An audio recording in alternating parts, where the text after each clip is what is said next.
after a good gap.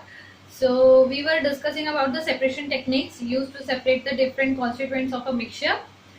In our previous classes, we had discussed about sublimation using suitable solvent method and then evaporation and crystallization, right?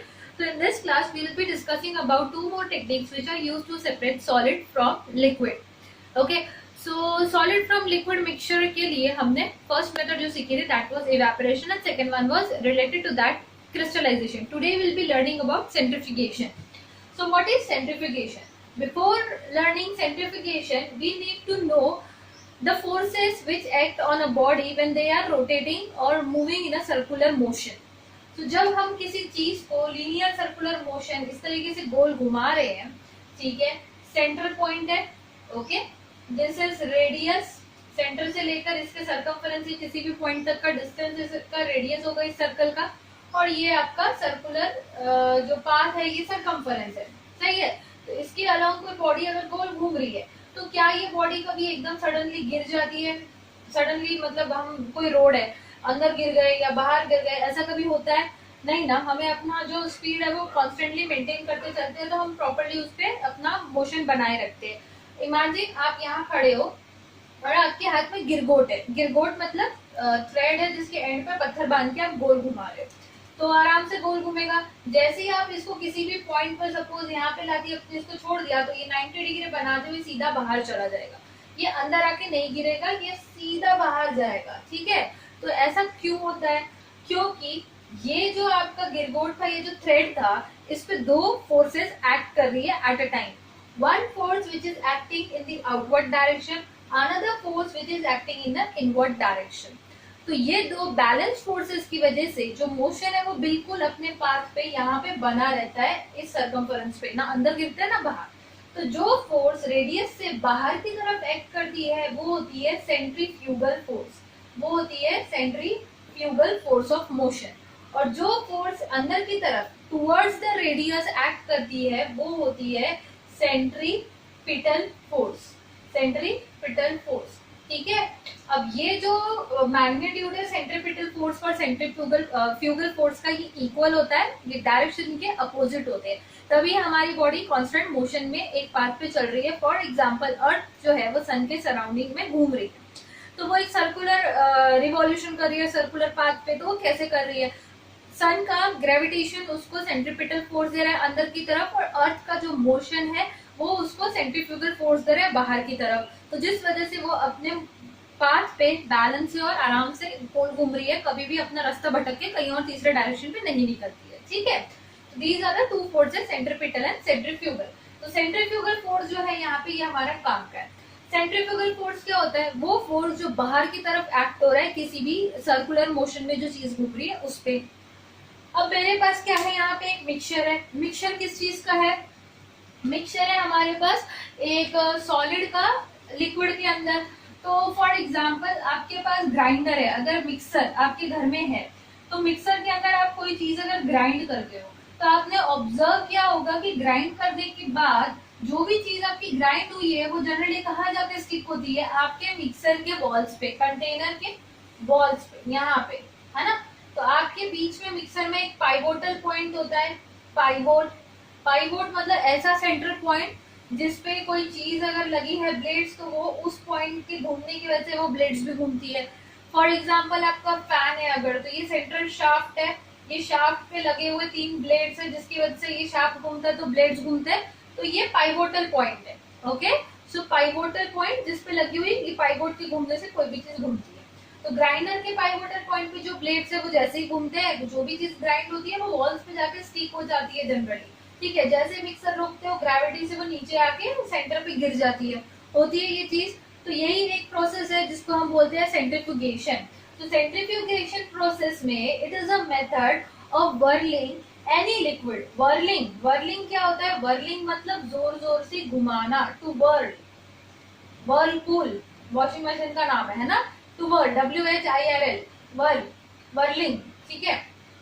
So whirling any liquid which is a mixture which is of colloidal or suspension form, ठीक है।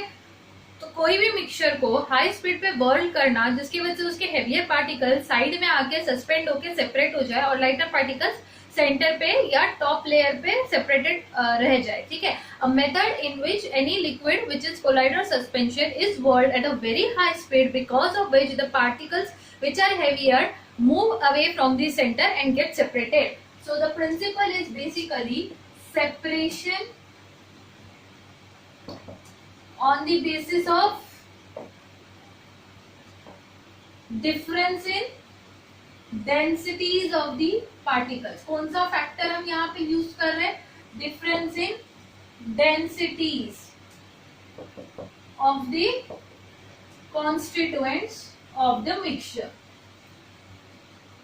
Constituents of the mixture.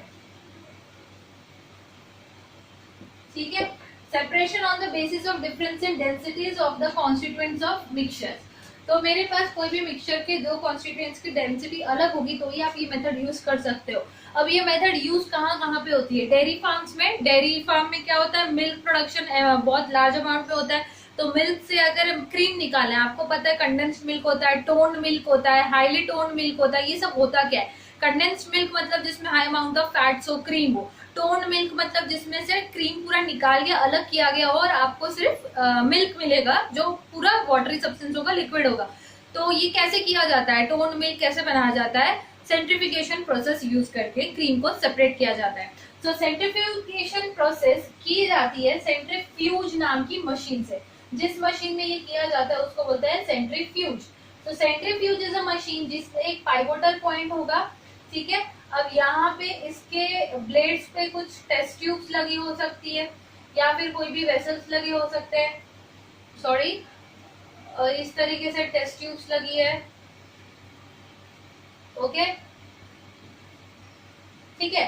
तो ये test tube basically, ये अगर इसका basic unit है, यहाँ पे कुछ मतलब बटन है या कुछ है, तो ये पहले कैसी होगी? इस तरीके से पाइवोट पे टेस्ट ट्यूब ऐसा सोया होगा, राइट. तो जैसे ही हम मशीन को ऑन करेंगे तो टेस्ट ट्यूब कंडीशन 1 ऐसी होगी, तीसरी पीछे. तो जैसे ही मशीन ऑन करोगे ये हॉरिजॉन्टल पोजीशन पे आके जोर से घूमने लगेगी फैन के समान. तो हमारा इस टेस्ट ट्यूब के अंदर मिक्सचर होगा. तो जैसे ही स्पीड से घूमेगी, हायर पार्टिकल सेंट्रीफ्यूगल फोर्स की वजह से पीछे चले जाएंगे और लाइटर पार्टिकल्स आगे रह जाएंगे. जैसे ही इसको स्टॉप करोगे सेंट्रीफ्यूगल मशीन को, due to gravity higher particles will settle at the bottom whereas lighter particles will be suspended at the top. Hence the two constituents of a mixture will be separated. Now what are the applications of centrifugation process? Centrifugation process is used in dairy farms to separate cream from the milk. It is used in the blood testing of blood samples in the blood laboratories. क्योंकि मुझे वहाँ पे blood के जो कॉर्पुसेल्स है वो solid है, वो अलग करना है, कोलाइड है, राइट, ब्लड. तो ब्लड कॉर्पुसेल्स, आरबीसी, डब्ल्यूबीसी, प्लेटलेट्स, जो प्लाज्मा है उसमें से अलग करना है, तो हम ये प्रोसेस यूज करते हैं. फिर इंडिविजुअल जो कॉर्पुसेल्स है उनकी स्टडी करते हैं. सेकेंड, यूरिन टेस्टिंग के लिए, यूरिन सैंपल की टेस्टिंग के लिए भी सेंट्रीफ्यूगेशन यूज होता है. नेक्स्ट फोर्थ वन, आपकी वॉशिंग मशीन के अंदर देखा होगा कपड़े घूमते हैं तो कहाँ जाते हैं? वॉल्स की तरफ एकदम जाके गोल घूमते रहते हैं, राइट. आप बीच में डालते हो, सबके सब कोने पे चल जाते हैं. तो बेसिकली वॉशिंग मशीन का जो ड्रायर होता है, जहाँ पे कपड़े ड्राई किए जाते हैं, वहां पे ये प्रोसेस यूज होती है. ड्रायर में पोरस वॉल्स पोरस होती है तो कपड़े कोने पे जाते हैं. कपड़े इतनी जोर से टकरा के स्क्वीज होके घूमते कि पानी फिल्टर होके बाहर आ जाता है, क्लॉथ्स अंदर रह जाते हैं. जैसे स्टॉप करो, हेवियर क्लॉथ सेंटर पे गिर जाते हैं, right. So that is centrifugation process again. So this was all about the centrifugation process, its principle, procedure, the machine used for centrifugation is centrifuge, and the applications. Okay, so let's move towards our next technique, chromatography. So here is the technique chromatography. अब chromatography होता क्या है? Chroma is a Greek word which means color. Color. So chroma is a Greek word which means color. So chromatography means the technique of separation of color components of a dye. अब मेरे पास suppose ये blue colour का pen marker है, तो ये blue colour की ink किससे बनती होगी? अगर आपने बहुत बेसिक आर्ट सीखा है, सो प्राइमरी कलर्स होते हैं, कुछ सेकेंडरी कलर्स होते हैं, वार्म कलर्स होते हैं, कुछ कूल कलर्स होते हैं. तो secondary colour generally primary colour के मिक्सचर से बनते हैं, राइट. तो ब्लू तो चलो प्राइमरी कलर है, पर हम ब्लैक इंक की बात करते हैं तो black is a secondary colour which is a combination of different colours, specially red, blue और ब्राउन. ठीक है, रेड, ब्लू और ब्राउन को मिक्स करने से आपका ब्लैक कलर बनता है. ठीक है। तो अब मेरे पास ब्लैक कलर का डाई होगा जो इस इंक में डाल के रखा हुआ है। डाई जो है वो सॉलिड है, इंक जो है वो ऑलमोस्ट वाटर है, लिक्विड है ना। हमने देखा है कि ink is a colloidal solution जहाँ पे सॉलिड एंड लिक्विड मिक्स्ड है। अब मुझे उस सॉल्यूशन में से, उस मिक्सचर में से मुझे सॉलिड डाई के कंपोनेंट सेपरेट करने हैं। तो बेसिकली हम यहाँ जो टेक्निक यूज करने वाले हैं कलर सेपरेशन टेक्निक, वो है क्रोमेटोग्राफी। और ये टेक्निक यूज की जाती है depending on the principle of adsorption. Adsorption, ठीक है, सॉरी, एड्सॉर्प्शन। तो आप ध्यान दो, एड्सॉर्प्शन और एड्सॉर्प्शन में फर्क है। यहाँ पे एब्जॉर्प्शन एक वर्ड होता है, एब्जॉर्ब करना, एब्जॉर्ब। अगर कोई स्पंज है हमारे पास, ठीक है, उस स्पंज में अगर हम पानी डालते हैं तो पानी ऊपर से नीचे तक जाता है, एब्जॉर्ब हो रहा है, थ्रू आउट सीप हो रहा है। बट अगर मैंने चॉक पाउडर डाला तो वो सिर्फ ऊपर के सरफेस पे बैठा रहेगा, स्पंज के अंदर तक नहीं जाएगा, ठीक है। तो जो सेकंड केस है चॉक पाउडर वाला, दैट इज एड्सॉर्प्शन। सिर्फ एड्सॉर्ब हो रहा है, ऊपर सेटल हो रहा है। जैसे ये इंक इसके बोर्ड के ऊपर एड्सॉर्ब हो रही है, इस पे सेटल हो रही है, अंदर तक नहीं जा रही है, ठीक है। तो एड्सॉर्प्शन समझ गया I guess.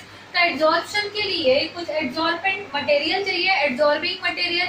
एड्सॉर्बिंग material, ad and ab, be clear with the word. Adsorbing material जो होता है उसको बोलते हैं एड्सॉर्बेंट। क्या बोलते हैं? एड्सॉर्बेंट। और जो मटेरियल, जो भी सब्सटेंस इस मटेरियल के ऊपर आके बैठता है उसको बोलते हैं एड्सॉर्बेट। एड्सॉर्बेट, बेट, एड्सॉर्बेट। जिसको आके बैठना है उसको बोलेंगे आजा बेट, तो बैठ जा, तो एड्सॉर्बेट, ठीक है, ऐसे याद रखो। वो बैठा, उसके वेट से नीचे वाली चीज बेंट होगी, तो एड्सॉर्बेंट जो नीचे वाली चीज है। मतलब अगर ये स्पंज है तो एड्सॉर्बेंट होगा और चॉक पाउडर जो है वो एड्सॉर्बेट होगा। Clear? So I have different adsorbing material. Basically chromatography के लिए हम 3 type of adsorbing materials use करते हैं, जो कि हो सकता है आपका एक तो मैग्नीशियम ऑक्साइड, ठीक है, मैग्नीशियम ऑक्साइड हो सकता है, MgO, मैं इन शॉर्ट लिख रही हूँ। मैग्नीशियम ऑक्साइड का रिबिन हो सकता है एक सिंपल सा, या फिर आपका एल्यूमिना हो सकता है, Al2O3, इसको बोलते हैं एल्यूमिना, एल्यूमिना। और तीसरा आपका फिल्टर पेपर हो सकता है। क्या हो सकता है? Filter paper. तो फिल्टर पेपर आप लोगों को मैंने लास्ट क्लास में ही दिखाया था, आप लोगों ने उसको बहुत अच्छी से देखा था, right?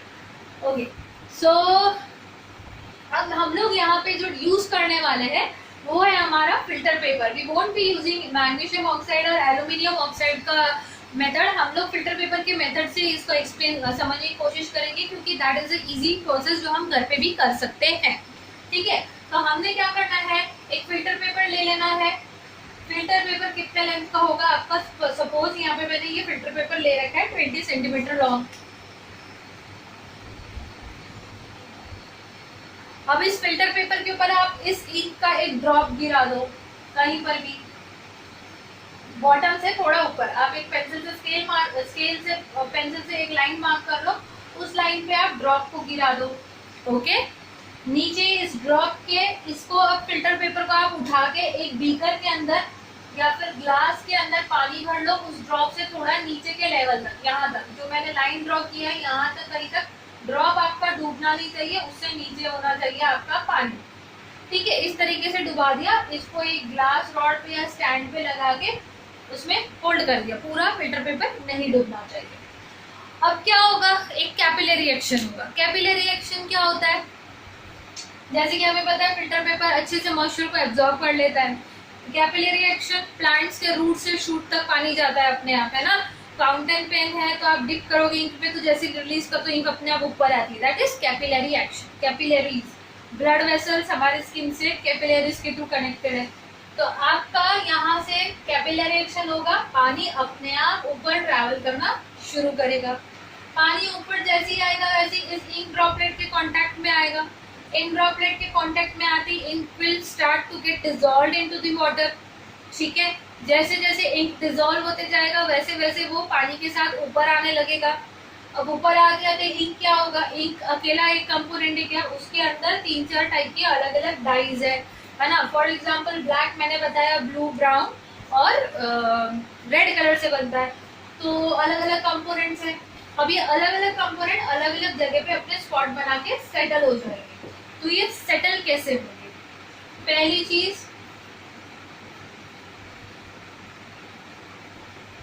Solubility of the dye components, इस पे डिपेंड करता है वो कब कहाँ कैसे ऊपर आएंगे और सेटल होंगे। जो जितना जल्दी सॉल्युबल होगा वो उतना जल्दी पानी में डिसॉल्व होकर ऊपर आना शुरू करेगा। Correct. Second, affinity towards the absorbing material. Affinity मतलब attraction, affinity towards absorbing material. तो जिसका अट्रैक्शन ज्यादा होगा एब्जॉर्बिंग मटेरियल की तरफ, वो उतना जल्दी उस पे आके एब्जॉर्ब हो जाएगा और उतना जल्दी हमें अपीयर होगा। अब यहाँ एग्जाम्पल में हम इस चीज को समझने की कोशिश कर रहे हैं। मेरे पास ब्लैक कलर का इंक का ड्रॉपलेट था, इसके अंदर मुझे यहाँ पे सपोज रेड कलर का स्पॉट मिला, इसके ऊपर मुझे ब्राउन कलर का मिल गया और इसके ऊपर मुझे ब्लू कलर का स्पॉट मिला है। ठीक है, तो इन तीनों स्पॉट्स में सबसे जल्दी कौन डिसॉल्व हुआ होगा वाटर में? ऑब्वियसली सबसे जल्दी डिसॉल्व होकर जो ऊपर जाना शुरू किया होगा मे बी ब्लू और मे बी रेड। ठीक है, लेकिन सबसे जल्दी डिसॉल्व होकर ज्यादा ऊपर तक कौन जा रहा था? ब्लू। ठीक है, ब्लू कलर। तो ब्लू की सॉल्युबिलिटी हाई थी, इसलिए वो सबसे पहले डिसॉल्व होकर पानी के साथ सबसे ऊपर की जगह ऊंचाई तक पहुंच चुका है। नेक्स्ट, इसके बाद ब्राउन डिसॉल्व हुआ होगा, उसके बाद रेड। किसका affinity towards the absorbing paper बहुत ज्यादा था, जल्दी, जिसकी वजह से वो एब्जॉर्ब हो गया। तो सबसे पहले कौन एब्जॉर्ब हुआ है? Red colour. ठीक है, तो रेड का एब्जॉर्प्शन जो था वो बहुत क्विक था, उसका affinity towards the filter paper बहुत क्विक था। सबसे कम एफिनिटी किसकी थी? ब्लू की थी, इसलिए वो सबसे ऊपर सेटल हुआ है। ठीक है, तो ब्लू की सॉल्युबिलिटी हाई, रेड की affinity high, and that's why we have obtained the colours in such a sequence. अब ये जो मेथड है ये किया जाता है कुछ सॉल्वेंट यूज करके। तो यहाँ पे हम लोग वाटर यूज करते हैं सॉल्वेंट, या फिर हम लोग अल्कोहल को यूज कर सकते हैं, अल्कोहल या फिर स्पिरिट को। तो वाटर के अंदर थोड़ा सा अमाउंट ऑफ अल्कोहल हम डाल देते हैं, जिसकी वजह से ये कैपिलरी एक्शन अच्छी से होगा और ये स्पॉट्स इजीली डिसॉल्व होकर ऊपर जा सकते हैं। ठीक है, so this is about chromatography. अब ये जो हमने क्या किया प्रोसेस में आपको इंग्लिश में एक बार बता दे रही हूँ। Take a filter paper of 20 centimetre length, mark a line at the bottom of it 7 centimetres above from the bottom, place a drop of ink on that line, paste the filter paper on the glass rod and place it in the beaker, pour water in the beaker. Note that water must be below the ink droplet, it should not touch our ink droplet. Keep the apparatus set up undisturbed for an hour. After 1 hour you will observe few things. You will observe that the different spots of the different colors appear on the paper, filter paper. Now take this paper out of the beaker and let it dry. The dried paper which has the different color components separated on it is known as chromatograph. क्या बोलते हैं इसको? Chromatogram, GRAM, chromatogram. ठीक है, continuously एक word है वो, chromatograph. So the dried paper, filter paper with the separated color spots on it is known as chromatograph. So in this way we separate the different color components of a dye. Now what are the advantages of this technique? That our solvent, our mixture is not getting wasted, only 1 drop of ink is sufficient to perform this activity. Correct? Next, what are the applications of this procedure? Applications are that it is used to check the drug samples available in the bloodstream of any person. CID doctor Salunkhe favourite person chemistry के लिए क्या करते हैं वो अपने forensic lab में वो देखते हैं ये 3:10 में मरा है तकरीबन, इसकी बॉडी में इतना इतना ड्रग्स मिला है, इतना इतना ये केमिकल मिला है, इसकी किडनी में ये पॉइजन मिला है। राइट, वो कैसे करते हैं? एग्जैक्टली यही प्रोसेस की जाती है क्रोमेटोग्राफी। वो ब्लड सैंपल लेते हैं या फिर किडनी के जो एंजाइम्स होते हैं उसका एक ड्रॉप लेके क्रोमेटोग्राफ पे गिराते हैं और फिर ये प्रोसेस कैरी आउट करते। तो उनको अलग अलग कंपोनेंट सेपरेट होकर जब उस पर मिल जाते हैं तो वो कंपोनेंट्स की स्टडी करके दे टेल कि ये कौन सा केमिकल था, ये कौन सा एंजाइम था, ये क्या चीज थी। ठीक है, so this process is used to check the drugs available या फिर drug samples present in the blood sample of any person. the liquids present in the intestine or kidney of any person's body. इसके अलावा forensic lab में इसका बहुत अच्छा use है, और आपको तो लास्ट पता ही है, to separate the components of a dye. ठीक है, प्रिंसिपल याद रहेगा I guess. The difference in the adsorbing properties of the material of the mixture, of the constituents of the mixture. Sorry, the difference in the adsorbing property of the constituents of a mixture. Clear? So let's stop here with the two techniques, centrifugation and chromatography.